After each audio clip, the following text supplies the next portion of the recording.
Hello guys, so we are here at the third part of Meera by Arun Kolatkar. So here we see Euclid would have loved it, that rickety looking rattle trap, that garbage trolley. So now Arun Kolatkar has brought Euclid into this poem. Euclid was a Greek mathematician who invented the theory of geometry, and so now he says that Euclid would have loved it. That rickety looking rattle trap, rickety looking rattle trap is an old or about to break vehicle. Any vehicle. Rattle trap is any vehicle which is rickety, that is old or about to break, not in a very good condition. So now bringing Euclid in this poem, we will see how and why he has brought him into this poem. So now coming furthermore, the honey card that looks like a theorem picked clean of proof has all the starkness and simplicity of a child's drawing done in black crayon. So he says that this honey card, the honey card that looks like a theorem picked clean of proof, that this honey card is looking like a theorem that is clean of proof. It is very neat and clean, and it is providing us with the proofs, has all the starkness and simplicity of a child's drawing done in black crayon. So he is now comparing it with a child's drawing, which is having all the starkness, which means all the simplicity, the purity of a child's drawing done in black crayon, which is done in black crayon, denoting the black color of the card. It is a wrought iron tray that cradles two wicker bins the size of laundry baskets, held in place by two equilateral triangles on either side. So now it's a wrought iron tray. A wrought iron is a type of iron that has less of carbon compounds. So this wrought iron is iron that has lesser carbon compounds, making it look like woody. So it is this tray cradles two wicker bins. Wicker bins are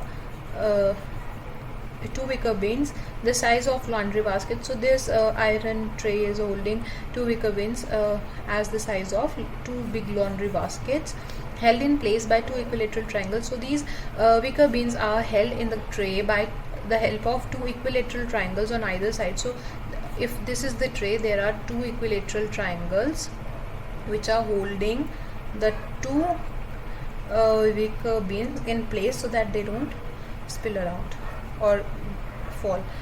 So it stays close to the ground and trundles along as it moves like rolling thunder on two iron wheels with naked rims when pushed like a pram, and has the decency to shudder at the noise it makes. So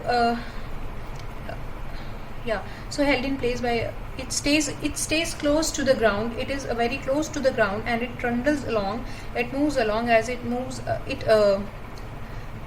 moves in a shakily way as it moves like rolling thunder on two iron wheels with naked rims. So this iron tray is put on two iron wheels with naked rims. So the rims don't have any covers.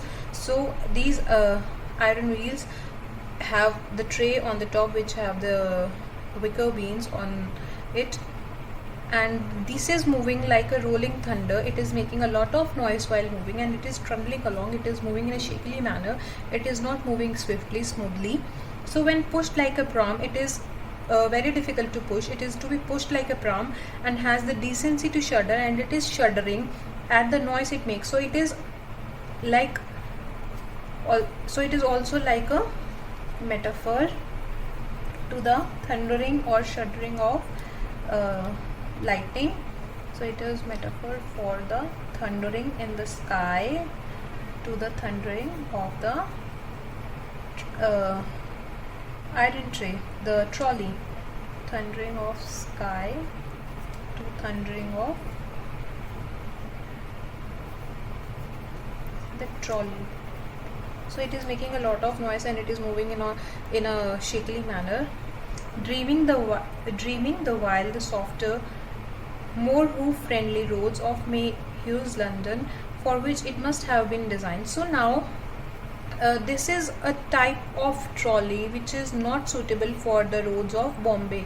So now the person pushing the trolley is dreaming the while of the softer, more. So this trolley is much made for much softer and more friendly roads of Mayhew's London. So this is not suitable for the roads of Bombay, but for the roads of Mayhew's London, for which it must have been designed. So the person is thinking that this trolley must have been designed for such roads, for such conditions. I won't be surprised if that tireless fossil belongs to the very first. So the person pushing the trolley won't be surprised if that tireless fossil belongs. So the tireless fossil is the land of Bombay, which is not smooth because it is on the shores of the sea. So it is not smooth, and the person carrying the trolley will be surprised to the. So this tireless fossil, the land of Bombay, belongs to the very first generation of trolleys that came to these shores way back in 1872 or such date. So he is thinking that this fossil belongs to the generation of trolleys, that this road is for the trolleys that came to the shores way back in 1872 or some such date. So this road might be suitable for older trolleys. With the noble mission of cleaning this city, a difficult enough job at the best of times, made well nigh impossible by the fact that more and more of Bombay keeps mushrooming on the land wrested from the sea. So now we are seeing that the poet is trying to convey that cleaning of Bombay, cleaning of this city, is a much noble cause,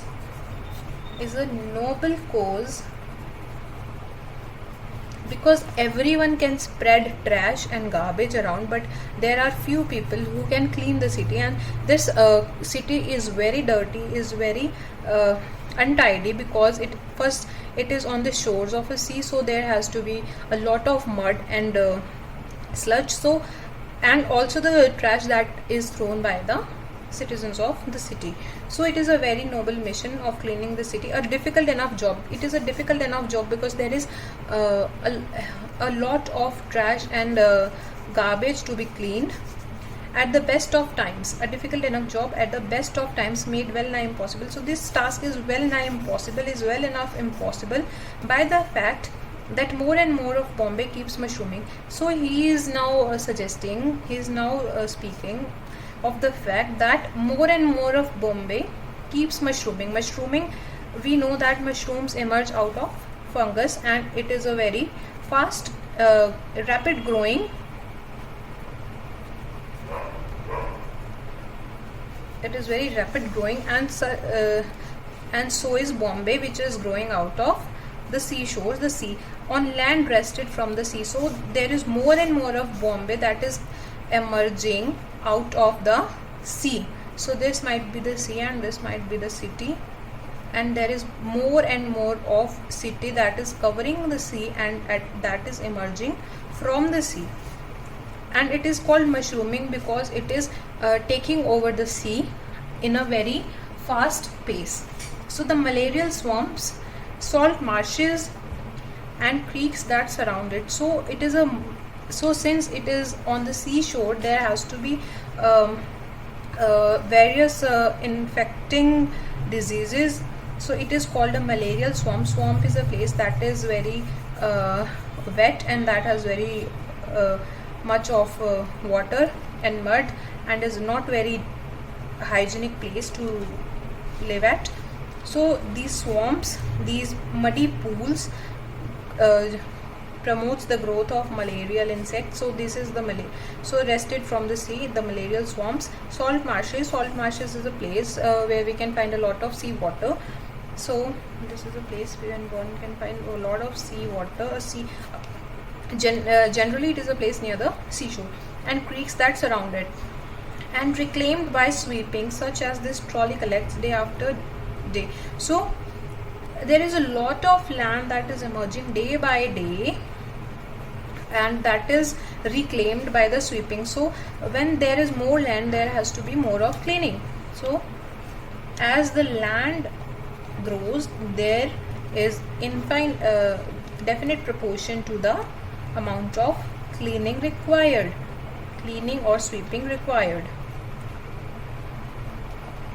So with the result that more of you clean Bombay, the more you clean Bombay, the more Bombay there is to clean. So this, as a result of this, we can conclude that the more of you clean Bombay, the more Bombay there is to clean. There can never be the scarcity of places to clean in Bombay, and Bombay is such a place where there could be a lot of land and a lot of trash on the land. So Bombay can never be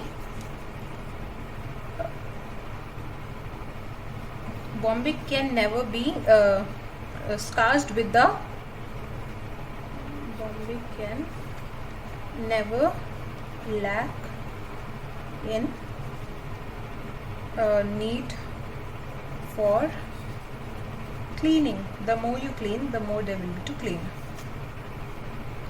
So this is the third part of the series, and here we can see that Arun Kolatkar has portrayed various types of trashes in this poem, be it the trash on the roads, be it the dried leaves, be it potato peels, be it kitchen garbage, be it paper garbage, be it the natural waste, so be it the muddy lands. So he is one of the authors or poets who also reflects the truth of the society. So he not only glorifies the beauty of the society, he also tries to portray the ugly reality of the society. So Arun Kolatkar shows the ugly truth or ugly sides of the society we live in. He's not the one who sugarcoats thing, who glorifies thing. So he also, we can also see that he does not take a renowned person as the subject of his work, but the underdogs or the unprivileged people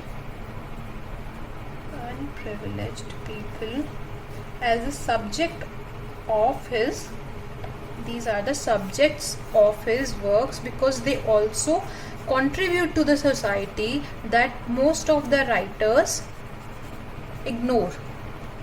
So they also have to be included in the works, so that people know the whole truth and they can be acquainted with the every aspect of society that they live in, because it is the duty of a writer, of a poet, of any artist to show the whole truth. So we will continue the last part of this poem in the next series, in the next video. Thanks for watching. Comment down if you have any questions or any queries. Thank you.